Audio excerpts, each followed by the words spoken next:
Le chlordécone, c'est l'histoire d'un produit miracle qui s'avère extrêmement toxique. Cet insecticide éradique certains insectes d'une manière radicale, surtout le charançon qui attaque les bananiers. Mais dès 1976, les États-Unis l'interdisent.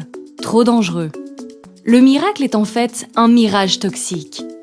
Sauf qu'en France, on continue de l'utiliser jusqu'en 1990 en métropole et jusqu'en 1993 aux Antilles. Le chlordécone a été créé en 1951.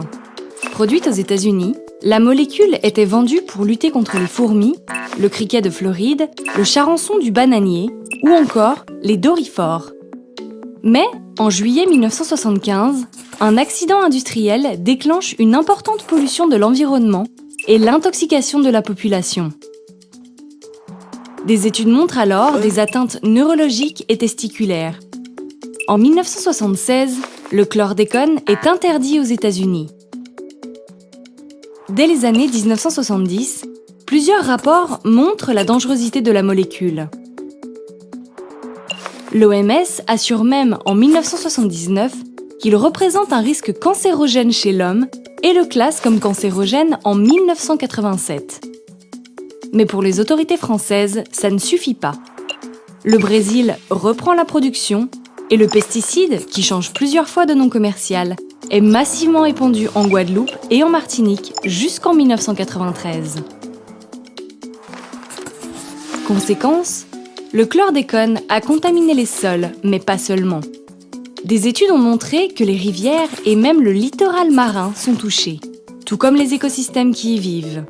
Le bétail, les volailles, les poissons, les crustacés, les légumes racines, les tubercules, presque toute la chaîne alimentaire est contaminée, contaminant ainsi les Guadeloupéens et les Martiniquais. Et pour longtemps, la molécule est très persistante dans l'environnement. Selon les sols, elle mettra entre quelques décennies et 600 ans pour disparaître. Une étude de Santé publique France montre que plus de 90% des populations martiniquaises et guadeloupéennes sont contaminées.